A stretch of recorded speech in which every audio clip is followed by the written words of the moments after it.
네, 안녕하십니까. 저는 경기도 성남에 있는 보평초등학교에서 아이들 가르치고 있는 초등학교 교사입니다. 학교 내 스마트폰 사용 제한 법률과 관련해서 제가 찬성 토론문이라고 이렇게 써놨는데요. 먼저 이제 이 법률에 대해서 저희는 어떻게 이해하고 있냐면, 제일 탁 떠올랐던 개념이 하나 있는데, 그게 뭐냐면 이제 학교 유해시설, 학교는 유해시설로부터 보호되는 구역이라고 하는 말이 제일 먼저 떠올랐거든요. 이유가 있습니다. 제가 만약에 여기 계신 분들께 혹시 지능이 어떻게 되세요라고 여쭤보면 아마 대부분 숫자로 말씀하실 겁니다. 숫자로 말씀하시는 걸 이제 최상층 지능이라고 이야기하고, 그걸 이제 중간층 지능으로 다시 나눠서 설명하는데요. 하나가 유동지능이고 하나가 결정지능입니다.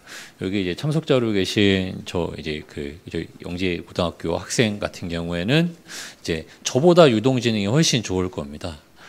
하지만 제가 저 학생보다는 결정지능이 훨씬 더 좋겠죠. 왜냐하면 저는 오래 살았으니까요. 제가 알고 있는 지식이나 경험, 정보의 양이 훨씬 더 많기 때문에 그런 것들이 시간이 갈수록 70세까지 정점을 이루고 그 이후부터는 이제 수평을 이루거든요. 근데 유동지능 같은 경우에는 만 2세, 3세에서 시작해서 25세에서 30세 사이에 정점을 이루고 서서히 하락하기 시작합니다. 이 유동지능이라고 하는 것이 이제 학습 능력과 상관이 있습니다. 유동지능은 기본적으로 실행 기능이라고 또 설명드릴 수 있는데요. 지금 이 공간이 대단히 조용하지 않습니까?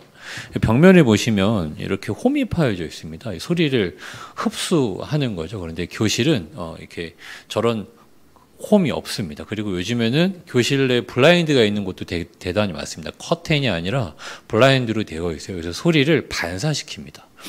이거 바꿔서 말씀드리면 제가 앞에서 교사가 이야기하는 목소리에 더해서 아이들이 떠드는 목소리까지 한데 다 모인다는 겁니다.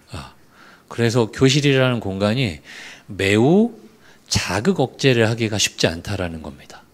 여기서의 자극 억제는 실행 기능의 3가지 요인 중에 첫 번째인데요. 학습 능력이 좋은 아이들은요, 교사의 목소리에 주의를 기울이고 다른 소리 자극을 억제하는 능력이 되게 우수합니다. 그래서 그런 아이들 우리는 집중력이 좋다고 이야기하죠. 두 번째가 작업 기억입니다. 아이들한테 교실에서 선생님들이 판서하면, 예를 들면 여기 보이는 이 제목을 이제 교내 스마트폰 사용 제한법의 의미와 과제를 아이들한테 받아쓰기를 시키면요, 작업 기억이 우수한 아이들은 한 번 보고 쭉 씁니다. 근데 작업 기억이 부족한 아이들은, 떨어지는 아이들은 한 글자씩 하죠. 한 번 보고, 보고 쓰고, 시간이 한참 걸려요. 세 번째가 이제 과제 전환 또는 작업 전환 또는 인지적 유연성이라고 표현하는 겁니다. 수업 활동 중에 이제 활동 1, 활동 2, 활동 3으로 중간에 장면이 전환되면 이렇게 전환이 빨리빨리 이루어져야 되는데, 장면 전환이 안 되면 여전히 활동 2를 하고 있는데 활동 1에 머물고 있어요. 조금 더 쉽게 말씀드리면 쉬는 시간이 끝나고 수업 시간임에도 불구하고 계속 쉬고 싶은 거죠. 그래서 계속 놀고 있습니다. 다른 아이들은 종치면 바로 앉아서 교과서를 꺼내는데 그 아이는 여전히 놀고 있죠. 그래서 2번, 3번 반복해서 이야기해야 됩니다. 이 3가지를 합쳐서 실행기능이라고 이야기하고, 이 실행기능은 유동지능에 영향을 받습니다. 아이들은요, 어릴 때의 뇌의 가소성이 대단히 높습니다. 하버드 아동발달연구센터에 따르면 조금만 노력을 기울여도 아이들은 뇌가 빠르게 변화합니다. 그 이유가 있는데, 우리 뇌에는 뉴런이라는 게 있고, 뉴런과 뉴런을 연결하는 걸 시냅스라고 합니다. 이 시냅스는 2가지로 나누는데, 하나는 흥분성이고 하나는 억제성입니다. 흥분성 시냅스가 아이들은 80%, 어른들은 20%입니다. 그래서 섭취하는 에너지의 50%를 아이들은 뇌에서 씁니다. 그런데 아침을 안 먹고 오면 뇌에서 쓸 에너지가 없죠. 그래서 보여도 보지 못하고 들려도 듣지 못합니다. 제가 왜 자꾸 이런 이야기를 자꾸 말씀드리냐면, 자극에 대한 반응이 익숙해진다라는 겁니다. 스마트폰이라고 하는 기기를 자꾸 사용하게 되면 그 자극에 익숙해진다라는 거죠. 그래서 뇌가 거기에 적응하게 됩니다. 제가 안내해드린 토론문 내용들을 전반적으로 좀 요약해서 계속해서 말씀드리고 있는 건데, 예를 들면 이런 겁니다. 저희 교실에 저희 반 아이들이 매달 한 편의 시를 외웁니다. 아이들에 맞는 시들을 외우는데, 예를 들면 3월 달에는 주로 사랑하라 한 번도 상처받지 않은 것처럼이란 시를 외웁니다. 근데 한 아이가 분명히 자기 자리에선 다 외웠는데 앞으로 나오는 순간 기억이 나지 않습니다. 도대체 이유가 뭘까? 궁금했습니다. 그래서 아이들한테 휴대폰 스크린 타임을 캡처해서 저에게 보내달라고 이야기했는데 그 아이의 휴대폰 스크린 타임이 대단히 놀라웠습니다. 한 가지 앱의 사용 시간이 무려 9시간 50분이었습니다. 몇 시에 자는지 물어봤는데요. 밤 9시 반에 잔다는 겁니다. 그럼 도저히 물리적으로 10시간 동안 그 한 가지 앱을 쓸 수가 없습니다. 몇 시에 일어나냐고 물어봤더니요. 1시 반에 일어난답니다. 왜 1시 반에 일어날까요? 부모님의 눈을 피해서 스마트폰을 쓰는 겁니다. 그 시간에 주로 쇼츠나 릴스, 유튜브 같은 영상을 보는 거죠. 근데 그게 학습에 어떤 영향을 주느냐? 제가 이 자료물에 썼지만 주의력 잔여물이라는 것이 있습니다. 우리가 어떤 영상을 보면요. 그 영상과 관련된 내용들이요. 이후에 다른 장면에 영향을 줍니다. 자, 쇼츠라고 하는 영상들의 길이가 되게 짧습니다.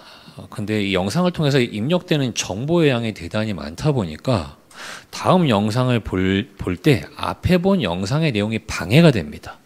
그럼 어떻게 해야 되죠? 앞에 본 영상의 내용을 지워야 되죠. 그래야 지금 보는 영상의 내용이 이해가 됩니다. 뇌가 이 패턴을 만드는 거예요. 1년 내내 하루 10시간씩 날마다 유튜브 쇼츠 릴스 영상을 본 아이들의 뇌 패턴이 앞에 본 영상의 정보를 지우고 지금 보는 영상의 내용을 이해하기 위해서 앞에 본 영상을 내용을 지우는 뇌 패턴을 만드는 거죠. 무슨 뜻인지 이해되시나요? 그래서 자리에서 분명히 내가 사랑하라 한 번도 상처받지 않은 것처럼 알프레드 진짜 춤추라 아무도 바라보고 있지 않은 것처럼 분명히 다 외웠는데 나오는 순간 사랑하라 한 번 본인도 미치겠는 거죠. 왜 그런지 이유를 모르는 겁니다. 네, 뇌가 거기에 적응했다라고 하는 거예요. 제가 서두에 말씀드린 유해시설로부터 아이들을 보호하기 위해서 저희가 학교로부터 몇백 미터 이내에 그런 유해시설이 접근하지 못하도록 제한하고 그 다음에 술이나 담배 같은 것들은 일정 연령 이후에 접촉이 가능하도록 법으로 강제하고 있는 건 아이들을 보호하기 위해서라고 하는 겁니다. 스마트폰 사용을 아예 제한하는 것이 아예 금지하는 것이 아니라 제한하고 있습니다. 어디에서 제한하느냐? 수업 활동할 때 제한하고 있다라는 겁니다. 연구에 따르면 인지심리학 연구에 따르면 몰입해서 수업을 하고 있다가 장면이 갑자기 외부로부터 불필요한 자극이 딱 들어와서 그 자극에 반응하는 순간 원래로 돌아가는 데 걸리는 시간이 13분입니다. 그러면 수업 중에 알림음이 울리거나 진동이 울리면 본래 그 몰입 수준으로 돌아가는데 13분의 시간이 걸린다는 거죠.